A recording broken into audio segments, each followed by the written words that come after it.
Once, HP was a leading manufacturer in everything related to desktops and laptops, from pre-built PCs to gaming laptops, monitors, and printers. Your first laptop was probably an HP Pavilion or the phone HP iPAQ. HP helped to pave the way for many of the devices we carry around today. They weren't just praised by nerds, their tech was considered cool too. In 2006, they collaborated with Jay-Z to promote the HP Pavilion. Back then, they were innovative and used to focus on gamers with their Omen series rather than just pumping out enterprise machines. Even though HP still holds the second position in top PC vendor market share worldwide, just after Lenovo, their status is declining. So what went wrong? Will the king be able to hold on to its crown? Find out in today's video.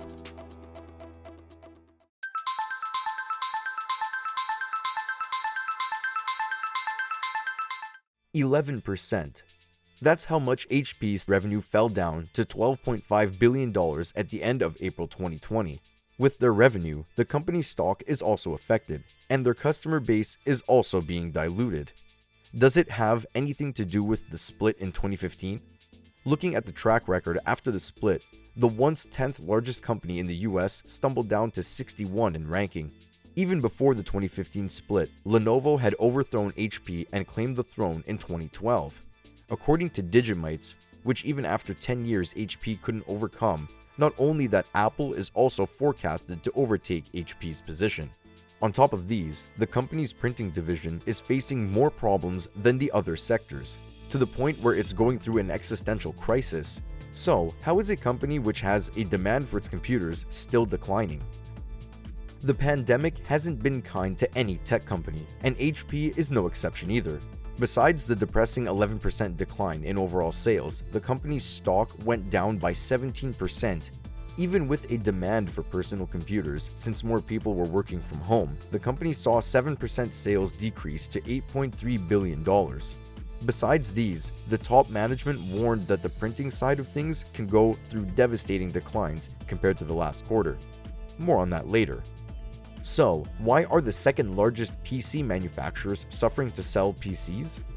Primarily because of innovation. Customers always look for the next best thing, a new release with impressive specs or an old model refreshed with modern specs. For a long time, a criticism against HP was that it didn't invest enough in R&D. Instead, the company was more focused on milking its cash cow products.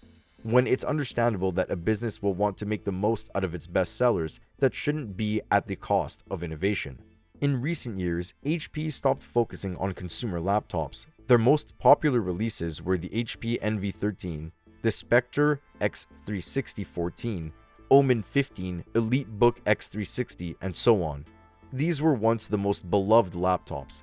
Not to mention the HP Omen series was loved by all gamers. Yet today, these laptops don't get the love they deserve. Instead, HP prefers business-grade laptops over these. People prefer gaming laptops from Asus, Razer, and others who are serving. This is the result of not putting innovation into these laptops. Asus brings out laptops with dual displays and whatnot. We're still yet to see something similar from the company. The lack of innovation on the consumer side is honestly an eyesore. HP, as a tech giant, didn't introduce the latest tech frequently enough. So, for a company that has been built around innovation, the lack of it can be seen in the declining sales. Then there's the infamous Compaq acquisition. It seems like HP doesn't have the best luck when splitting or merging with another company. Their Compaq acquisition was more or less criticized by most. The head of Dell, Michael Dell, called it the dumbest deal of the decade.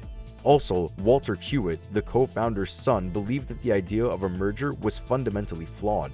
He suggested that instead of mindless scaling, HP should focus more on what it does best, innovating.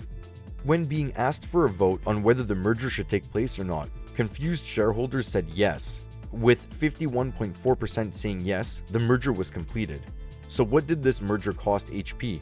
The answer is $25 billion.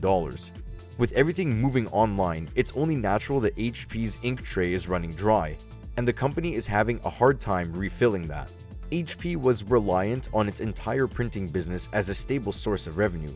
More than printers, the printing supplies brought most of the revenues, especially ink cartridges. However, with global warming and businesses trying to be more eco-friendly, HP's printer and printer supplies business is spiraling down. Also, with everyone working from home, the need for printers have substantially gone down, generating less revenue and going down a spiral. In the second quarter of 2020, the printer business saw a 35% decline, going from $839 million to $548 million. Also, their printing sector is performing worse than every other department. While printing revenue saw a 19% drop, personal systems saw only 7%. In 1999, HP was in troubled water, and they hired Carly Fiona to help them to shore. Carly Fiona tried, did quite a bit, but was ultimately rejected by the employees. Why, you ask? She had a tendency to brag. On her introductory note, she didn't fail to mention her 52-foot yacht went about in a chauffeured car. However, that wasn't the biggest problem. Carly Fiona avoided having her lunch in the cafeteria. Instead, she had hers inside her office despite employees asking her to have lunch with them. This creates an invisible barrier between the managers and employees, which is never ideal for a company. During her time, she laid off 30,000 employees with downsizing in mind. The worst part is that some of the staff were fired over the phone. While rapid downsizing and laying off employees is a problem, being so heartless about it adds another degree to the issue. Combining this rapid downsizing and creating a barrier between everyone harms morale and employees' overall performance. Another big issue that had badly impacted HP's reputation was the scandals held back in 2006. That time, HP was facing an information leak from their private board meetings to reporters. So the chairman of the board, Patricia Dunn Consulting, with other board members hired an external private investigating team to find the culprit. Those investigators somehow managed to obtain the phone records of all board members and reporters, where board member George Keyworth was found guilty for leaking information to publications. Adding to the scandal series, in 2010, then HP CEO Mark Hurd was accused for sexually harassing a contracted advisor, Jody Fisher. But later, internal investigation found that he was not involved in any sexual harassment, rather was submitting false expense reports to hide his relationship with the same advisor. There was another scandal of HP, which was just about money burning. In 2010, HP bought a British software company, Autonomy, for $11.1 billion. As that time, softwares had greater margin than hardware. But after taking a tour of the company's accounts, HP got to know that it was worth less than the amount HP paid.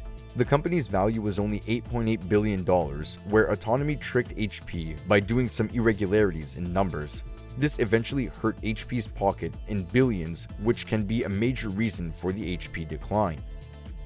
In 2015, the new CEO, Meg Whitman, spun off the 70-years-old HP company in two parts. Here, the Hewlett-Packard enterprise was allocated to take care of the softwares and services, where the new part, HP Incorporate, was designed to work on core hardwares. The only reason behind this split was HP had so much in their bucket, so a split will allow them to focus on their individual expertise. But the decision resulted in a big fall from the 20th position to a heart-grueling 61. And the new company they introduced somehow managed to acquire the 59th position, which was also not too great. It seems like HP made some unfortunate decisions that led to tragic outcomes from time to time. However, focusing on existing revenue sources without experimenting with new tech was surely the straw that broke the camel's back. As a tech company, HP needs to focus on innovation to gain the position they have lost. Also, being overly reliant on printers and printing supplies is without a doubt a dumb idea.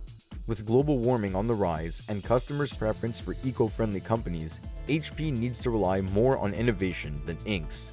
With the right person at the helm and focusing on innovation, HP might get back on the scene as a leader. Or can they? Only time will tell.